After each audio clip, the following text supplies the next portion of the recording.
जय गुरुजी, शुक्राना गुरुजी। आज हम दिव्य आभा का चैप्टर 81 पढ़ने जा रहे हैं। नाविक का मार्गदर्शन। 1995 में श्री राय, जो अब एक जहाज के कप्तान हैं, जालंधर में अपने घर पर थे जब उनकी बाईं आंख की दृष्टि धुंधली हो गई।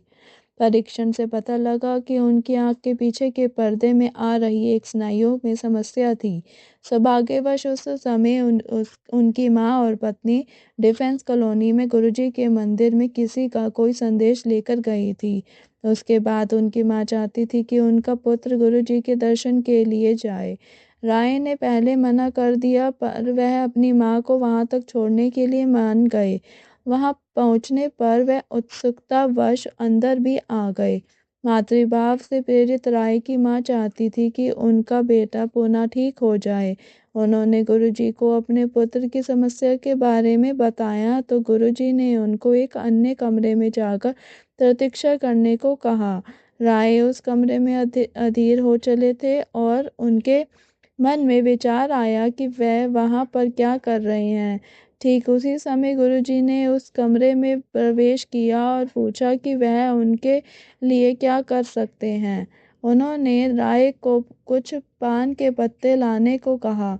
उन्हें अभिमंत्रित कर वह उन्होंने राय को इस निर्देश के साथ दिए कि वह उसे अपनी आंखों के ऊपर रख कर 1 घंटे के लिए हल्की पट्टी बांध लें। उसके बाद उन पत्तों को बहते जल में प्रवाह कर दें। राय ने वैसा ही किया और 1 घंटे के बाद उनकी आंख की दृष्टि ठीक हो गई थी। राय ने गुरुजी के दर्शन के लिए जाना आरंभ कर दिया। तीसरी या चौथी बार जाने पर उन्हें एक स्वप्न दिखाई दिया। स्वप्न में उन्हें उठाया गया और उन्होंने देखा कि उनके कमरे की दीवार पर नीली आभा है।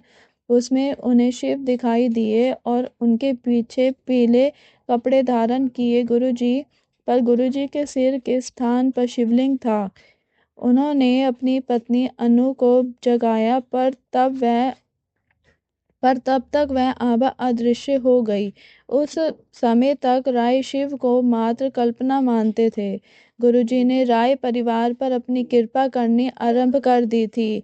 अनु की पीठ के निचले हिस्से के मेरुदंड का एक चक्र हिला हुआ था। वह सदा चौड़ी पेटी बांधे रहती थी। चिकित्सकों के अनुसार उसका एकमात्र निवारण शल्य क्रिया था, परंतु उसमें सबसे बड़ी विपदा थी कि अनजाने में किसी अन्य नस को चोट पहुंचने से लकवा हो सकता था। गुरुजी को इस समस्या का पता लगने पर उन्होंने चम्मच अनु की पीठ पर लगाकर निरीक्षण किया। उसकी वेदना तुरंत समाप्त हो गई और पुनः कभी नहीं हुई। उसके थोड़े दिन बाद जब वह दंपत्ति हेमकुंड साहिब गए, जहाँ पर 22 किलोमीटर की पैदल का मार्ग है, अनु सबसे आगे चल रही थी। राय को अपने जहाज पर जाने में 1 आध मास का समय और बचा था। उन्होंने अपनी मौसी, जिनके हृदय का वाल्व बदला जा चुका था, जालंधर बुलाने का निश्चय किया, जिससे गुरुजी के आशीष का फल प्राप्त कर सके। इस अंतराल के गुरुजी उससे सदा पूछा करते थे कि वह जहाज पर कब जा रहे हैं, तो उनका उत्तर 1 मास ही रहता था। वह राय को एक शब्द भी सुनने को कहते थे, जिसके शब्द कुछ इस प्रकार थे: नया भक्त पहली सीढ़ी पर ही है, पर उसने सबको आस्था के मार्ग पर बुलाना आरंभ कर दिया है। तथापि इन संकेतों को अनदेखा कर राय अपनी योजना के अनुसार पुणे गए और मौसी को लेकर वापस आए। जब वह गुरुजी के दर्शन के लिए गए तो दर्शन सहज नहीं हुए। भक्त बताते थे कि गुरुजी पाठ कर रहे हैं या मुख्य द्वार बंद होता था। स्पष्टता कुछ विशेष बात अवश्य थी। फिर एक दिन दर्शन हो ही गए। गुरुजी ने मौसी को आशीष दिया और पुणे वापस जाने को कहा। गुरुजी के इस कथन की अवहेलना हुई। पुनः गुरुजी के दर्शन पर जाने पर उन्होंने फिर उनको वापस घर जाने को कहा। राय के पूछने पर कि क्या वह रह सकती है, गुरुजी चुप रहे। स्पष्ट था कि वह उन्हें वापस पुणे भेजना चाह रहे थे। शीघ्र ही राय अपने जहाज पर जाने के लिए जालंधर से चलने वाले थे कि उनकी मौसी के हृदय में समस्या हो गई। उन्हें वहीं के सेना चिकित्सालय में प्रविष्ट कराना पड़ा। जब तक राय अपने जहाज पर पहुंचे। उनकी मौसी की अवस्था बहुत बिगड़ चुकी थी, तथापि गुरुजी के कारण उनके अंतिम दिन बहुत प्रसन्नतापूर्वक बीते। उनके परिवार के सदस्य भी उनसे मिल सके। मौसी ने अपने परिवार के सदस्यों को बताया कि गुरुजी के कारण वे उन्हें देख पाए और उनसे बात कर पा रहे हैं। उनकी मृत्यु भी बहुत शांतिपूर्वक हुई। पर राय को संदेश मिल गया था, यदि वह उनसे वापस पुणे ले जाते तो उनका अतः संभवतः इस भांति नहीं होता। गुरुजी के कथन पर पदोन्नति।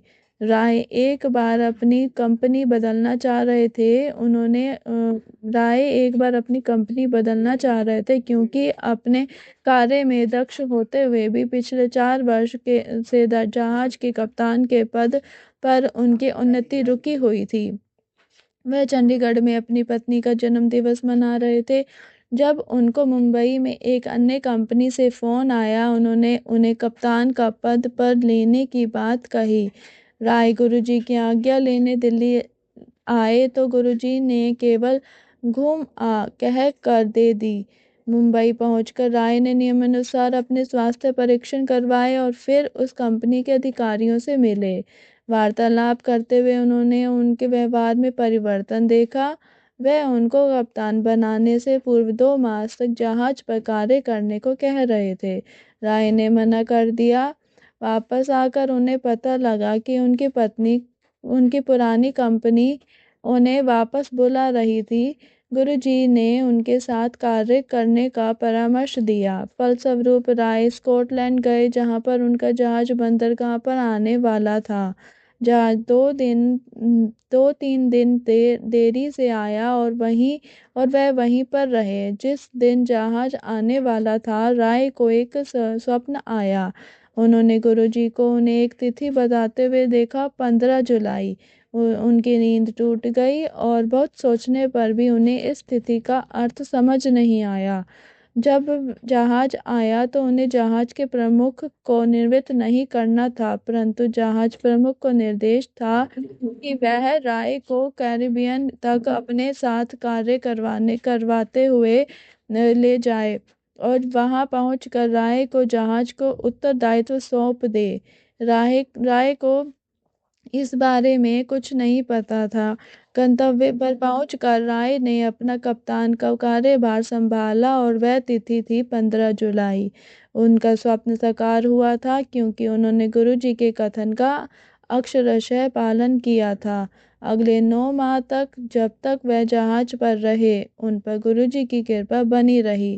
कृपा अतनी अतनी अधिक थी उतनी अधिक थी कि वह जो भी चाहते थे हो जाता था। वह इस विचार से भयभीत हुए कि वह कोई अनैतिक इच्छा न कर बैठे।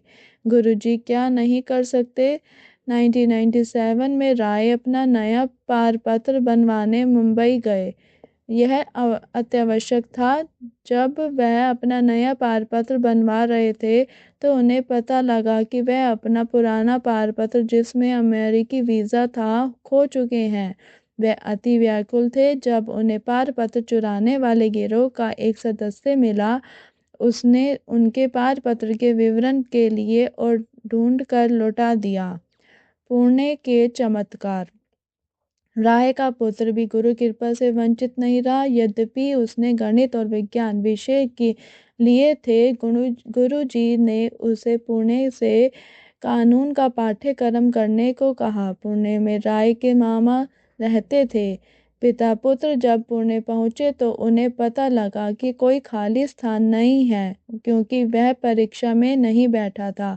उसे कहीं स्थान मिलने की संभावना भी नहीं थी। पुणे विश्वविद्यालय ने और विद्यार्थियों को प्रविष्ट करने का निर्णय लिया। वे परीक्षा में बैठा और उसे प्रवेश मिल गया। गुरुजी ने उसके प्रवेश मिलने पर कहा कि केवल उसको प्रवेश दिलवाने के लिए उन्हें 60 अन्य छात्रों को प्रवेश दिलाना पड़ा। फिर गुरुजी को उसे हर वर्ष उत्तीर्ण भी करना पड़ा। उस पर दिव्य कृपा बनी हुई थी। जब गुरुजी ने कहा कि उसके मित्र तो अनुत्तीर्ण होते रहे हैं, वह प्रत्येक वर्ष उत्तीर्ण रहा है, राय के मामा जी भी लंबावित हुए। एक बार गुरुजी ने राय को अपने मामा जी को देने के लिए अपना एक चित्र दिया। ये अचंभे की बात थी, क्योंकि राय ने कभी गुरुजी से अपने मामा जी के बारे में बात नहीं करी थी। जब पुणे में राय ने चित्र अपने मामा जी को दिया तो उनके मामा बोल उठे कि गुरुजी को कैसे पता है। राय को कौतूहल हुआ और वह सही बात जानना चाहते थे। यह दुख की बात थी कि राय के मामा जी को विवाह को 30 वर्ष होने को आए थे, किंतु उनके यहाँ संतान नहीं हुई थी। वह दात्रे माँ से संतान करवाना चाह रहे थे, पर वह प्रयास भी असफल रहा था। गुरुजी का चित्र आने के बाद उनके मामा जी के यहाँ पुत्र उत्पन्न हुआ। उस समय तक वह गुरुजी से मिले भी नहीं थे।